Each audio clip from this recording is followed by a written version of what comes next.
Tim Horton coffee shops will be closing down throughout the region. We remain committed to growing our brand in the U.S. I am shocked. I come to Tim Hortons all the time. Settling site at a Tim Hortons in Waterloo, Ontario has prompted it to close its doors. Pick up their morning coffee and donut were instead greeted by an empty parking lot. That's a bummer. And closed signs on the doors. And now one of Canada's go-to spots for a cup of joe is hiking its prices for the first time in 3 years. Tim Hortons also put the blame on coffee beans becoming more expensive, saying the price has more than doubled in the same 3 years. Nobody expected to see this happen, but here we are. Across Canada right now, Tim Hortons is pulling back hard. Stores are shutting down without announcement. 350 people got fired in one corporate decision. The company isn't making big announcements or holding press conferences. They're just closing locations quietly and moving forward like nothing happened. What does that tell you? It tells you a business that made money for decades suddenly can't make the math work anymore. The numbers don't add up. The location doesn't generate enough revenue to justify staying open. That's not a small problem you fix with better management. That's a fundamental breakdown in the economic model. When a company that's been around forever decides it's time to retreat instead of fight, something serious went wrong underneath. Establishment up north in Michigan and Canada, and we were happy to see it come here. But Tim Hortons, the donut chain with a store on almost every corner in Canada, has suddenly closed 4 Cincinnati area locations: Erlanger, Amelia, Coleraine Township, and Corryville, along with a 6-month-old store in Oxford. The real story isn't about coffee or donuts or breakfast sandwiches. Tim Hortons is Canada's breakfast ritual. It's the place millions of people stop every single morning without thinking twice about it. They know exactly what they're getting. Same coffee, same speed, same price roughly. It's automatic. When that stops working, when the company decides it's not worth staying open and operating, that means something broke in the foundation.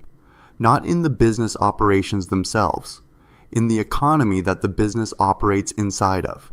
Carney should be looking in the mirror right now instead of complaining about market conditions or inflation. He helped build the environment that makes Tim Hortons closing economically rational. He should acknowledge that rather than act surprised. I was surprised because I did see some business there. Girard Mayor Jim Melfi says there were 8 cars at Tim Hortons on Monday, but he knew once the Liberty store closed, the Girard store might be in trouble. A franchise, which has usually deep pockets to maintain their status for a while. I've never seen one close so quickly. Workers showed up for their morning shift and the doors were locked. No warning beforehand, no explanation letter, no severance offer, just locked doors and empty parking lots. That's what happens when a company runs the financial numbers and decides that cutting their losses and getting out beats trying to fix things and stay afloat. It's fast and brutal because at that point in the process, debate doesn't matter anymore. The decision's already made inside the corporate office. The math said this location doesn't generate enough revenue to stay open. Full stop. There's no coming back from that number. But the Canadian parent company told us, we have mutually agreed with the franchisee in this market to debrand a small number of restaurants. We remain committed to growing our brand in the U.S. Notice where they're investing their money and resources. The United States. The company is putting capital into American expansion while simultaneously pulling out of Canada. That's not accidental. That's not some unfortunate side effect. That's a deliberate choice made by corporate leadership. When the people running a Canadian institution decide that Canada isn't the place to invest for growth anymore, you need to ask yourself why that is. What's different about operating here that makes them want to go south instead of stay north? What conditions exist in America that don't exist in Canada? That gap between where they're investing and where they're retreating tells you everything about the comparative economic environment. After the crushing announcement that Tim Horton coffee shops will be closing down throughout the region. Every single store that closes means real people lose real income. Some of these workers don't have other options sitting waiting for them. They counted on that paycheck. It was budgeted for. Bills were planned around it. They showed up early, worked hard, dealt with customer complaints, and now they're out. The ripple effect spreads through families immediately. Families adjust their budgets downward. Kids don't get new shoes this season. Bills don't get paid on time. One closure becomes a dozen different problems for real people trying to get by. This isn't theory.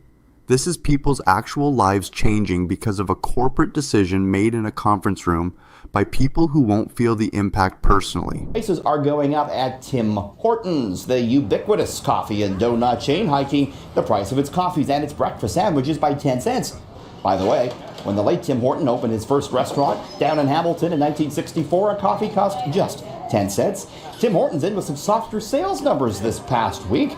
A lot of analysts say that McDonald's might be taking a bit of money away from Tim Hortons in that competitive coffee market. The stores that manage to stay open are getting more expensive. Prices jumped noticeably. People notice immediately. They complain to staff. They complain online. The company doesn't care because they're trying to make money on a smaller number of customers by charging higher prices per transaction. It's the classic squeeze. Raise the prices while your customer count drops and hope the math works out. Profit margin per customer goes up while total volume goes down. Sometimes that equation works temporarily. Usually it doesn't work for long because you're essentially asking fewer customers to pay more. Eventually, those customers ask themselves whether this is worth it anymore. They try competitors. They switch loyalty. They find alternatives. Then the company is stuck with higher prices, fewer customers, and declining revenue all at the same time.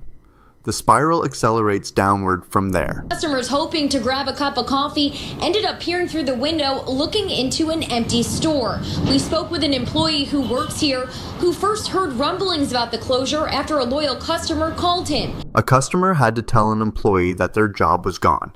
That's how bad the communication got inside the company. The organization didn't even bother telling its own people what was happening before closing the location. Workers found out from customers who noticed the store was shut down when they showed up for their shift. That level of disrespect toward employees, people who showed up and did the work, tells you everything about what the company's priorities actually are. Workers matter least in these corporate decisions. Their expenses to be cut. Their livelihoods are secondary to quarterly numbers. That kind of treatment destroys whatever loyalty employees might have had left. It also tells customers something about the company's values. I'm shocked. I come to Tim Hortons all the time. I love it. I like it better than the competitor. I think they have great coffee, and on my weekends it's going to be like a break in my routine. People are genuinely upset about these closures. Not angry in a loud way, just sad and disappointed. They've gone to Tim Hortons every single day for years, sometimes multiple times a day. It's built into who they are and how they move through the world. Closing that location doesn't just remove a business from the map, it removes a piece of their daily life. Their routine breaks apart. They have to find somewhere else to stop. Their morning is different. Their commute is different. That sounds small when you say it out loud, but it's not actually small. Routine matters to people in deep ways. When you break someone's routine, you break something about their sense of stability and predictability. We all depend on our routines more than we probably admit. He realized this shutdown is actually happening. A customer that I actually recognize their voice. They usually come downtown and they asked, I got an email saying Tim Hortons downtown is closing. Have you heard anything? And I hadn't, so that's when I got wind of what was going on. People had to figure everything out through gossip, rumors, and social media. No official notice came from management. No conversation happened. No transition plan existed. Just whispers in the community, and then locked doors, and then confusion. This is how you treat a business you're already finished with. You don't bother explaining to people who depended on it. You don't try to help workers transition to new jobs. You don't communicate clearly with the community. You just leave them standing outside the locked doors, trying to understand what happened and why nobody bothered to tell them in advance. It seems that for whatever reason, Timmy's has lost some of its luster. This is the real reason Tim Hortons has been struggling. The Canadian news magazine Maclean's suggested that Tim Hortons is no longer the favorite coffee shop in Canada. Surprisingly, it's not even the second or third favorite. At the time of the survey, Tim Hortons was trailing in at 4th place behind McDonald's, Second Cup, and Starbucks. Tim Hortons got beaten by its competitors in the marketplace. McDonald's has better coffee now than Tim's does. Starbucks has the aspirational brand image that attracts customers looking for quality. Second Cup has the perception of higher quality and better product. Tim's had one thing going for it that used to be enough: habit and reliability. People came because they always came. But once people realize they can get better coffee somewhere else, that habit breaks down. customers switched to competitors and most of them never came back. You can't compete on pure habit and customer inertia forever. Eventually, the actual product has to be worth the money. Eventually, the experience has to feel good. Once people decide another coffee shop is better, brand loyalty disappears surprisingly fast. Tim's found out the hard way. That Canada's economy could be in for a rough go. The quarterly report forecasts the economy dropped 0.8% in Q2, and it could lead to a further fall, 0.8%, in the third quarter. Were that to happen, Canada would be in a technical recession. When Mark Carney talks about Canada's economic troubles and recession warnings, he's describing the environment that his own policies created. Policies that make business harder to operate. Taxes that take more money from companies. Rules and regulations that multiply every year. Costs that climb faster than revenue. These things don't happen by accident. They're deliberate choices made by people in government. And now those choices are showing real damage on the ground. Companies are getting hurt. Workers are losing jobs. Communities are getting weaker. The person who championed these economic policies now acts shocked that things broke. He should look at Tim Hortons' closing and recognize his fingerprints on the closure. And became part of Brazilian-backed Restaurant Brands International. Did it forfeit its claim to Canadian identity? The topic has been hotly debated online and likely in coffee shops across the nation. A Brazilian company owns Tim Hortons now. A foreign corporation's sole job is to make money for shareholders. They don't care about Canadian culture. They don't care about Canadian jobs or Canadian communities. They look at every location as a financial decision. Does this location make profit? If yes, keep it. If no, close it. Simple. They don't think about what the closing does to the neighborhood or the workers or the town. They think about the balance sheet. When you let foreign companies control your national institutions, this is what happens inevitably. Decisions get made thousands of miles away by people who will never set foot in the communities affected. There's no consideration for local impact. There's only consideration for profit margins and shareholder returns. They gathered outside because they needed that place to come together, and this is the place of community for them. So then, is it Canadian? Maybe that's up to Canadians to decide. Tim Hortons was never just a place to buy coffee and grab a quick breakfast sandwich. It became something far more important to Canadian communities than anyone in corporate headquarters probably understood. It was the informal meeting place where friendships got maintained without formal plans. Old high school friends would bump into each other by accident and catch up for 20 minutes over coffee. Neighbors would run into neighbors getting their morning order. Families would gather for casual celebrations.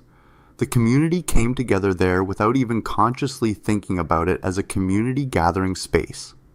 Tim Hortons became the invisible social glue that held the everyday fabric of neighborhoods together. It was the natural anchor point where people intersected with each other. When you remove something like that from a neighborhood, you're removing something that doesn't show up on any balance sheet but is deeply real in how people experience their lives. You're removing the place where normal everyday life actually happened. You're removing the anchor point that organized community interaction. Now people have to find somewhere else to meet or they just stay home. The casual social connections loosen because there's no natural gathering spot anymore. The sense of community identity drops. Life becomes more fragmented and isolated because people don't randomly run into each other the way they used to. You lose something irreplaceable when those spaces disappear. A coffee shop isn't just retail, it's infrastructure for human connection. Once it's gone, you can't recreate that same feeling somewhere else. Even if another business opens in that same location, it's not the same. The memory is there, but the continuity is broken. What Tim Hortons represented was consistency and belonging. You knew what you were getting every time you walked in. You'd see the same faces. The regulars had their spots. The staff knew what you ordered. That familiarity mattered more than people probably realized until it was gone. Now communities are discovering that without that gathering place, life feels a little bit emptier. Mornings feel a little bit lonelier. The neighborhood feels a little bit more fragmented. The social texture that Tim Hortons provided wasn't flashy or obvious, but it was absolutely essential to how communities functioned on a day-to-day basis. When these locations close, entire communities lose something fundamental about how they relate to each other. If Tim Hortons is part of your morning routine, you may have to shell out more money for your coffee. The statement to City News, the coffee chain says It's raising the price of coffee by an average of 3 cents per cup and calls it the first increase in 3 years. Every single price increase that Tim Hortons implements costs them customers. The process is gradual but absolutely consistent and predictable. With each price jump, some percentage of the customer base decides they can't afford it anymore, so they stop going. They cut back from daily visits to a few times a week, from a few times a week to occasionally. Eventually, they stop going altogether. Once they stop going, they try somewhere else. They discover that McDonald's actually makes a pretty decent coffee now. They realize that the local bagel shop has good options. They figure out that they save money going to competitors. They start comparing their coffee order at home versus buying it out. The math suddenly favors staying home or trying someone new, so they don't go back to Tim's. And here's the important part. They usually don't come back even when prices stabilize or sales drop later. Small price hikes seem harmless when executives are making the decision in comfortable conference rooms, but they destroy customer loyalty faster than almost anything else destroys it. People notice every single penny increase. They do the math in their heads. They realize they're not getting good value anymore compared to what they're paying. They compare alternatives. They do the cost-benefit analysis. Then they leave. The price increase that seemed like a minor adjustment to the business turns out to be the tipping point that breaks decades of habit. That's how you go from, I stop here every morning, to I haven't been there in months.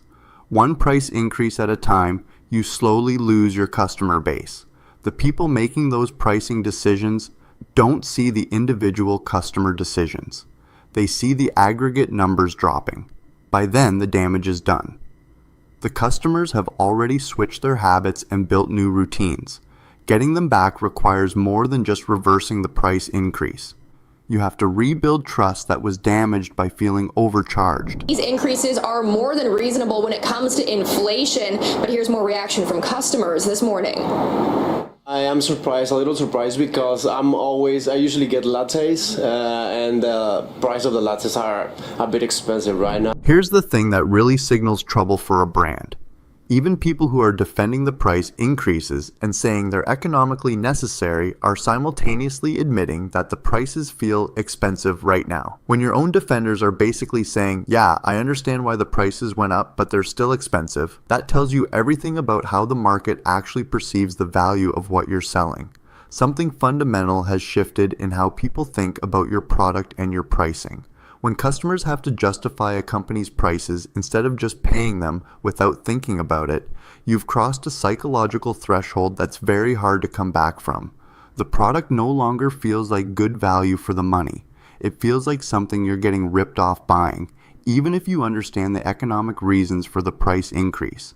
People can intellectually understand that inflation is real and costs are rising. They can acknowledge that the company needs to maintain profit margins, but their gut feeling is still that they're paying too much. And gut feeling is what drives purchasing decisions far more than intellectual understanding. That perception that you're overcharged is incredibly hard to fix once it sets in with customers. Even if Tim Hortons dropped prices tomorrow back down to what they were, people would still remember that they felt overcharged this year. That memory sticks around in people's minds for a surprisingly long time. It creates skepticism about future price increases. It makes customers more likely to explore alternatives. It erodes the emotional connection people had to the brand. You can recover from a lot of business mistakes, but once customers feel like you don't respect their money, that's a different level of damage. That's when loyalty actually dies instead of just being dented. Finalize this shutdown just happened this afternoon, leaving employees and customers with little to no notice. The shutdown happened and people found out the same day.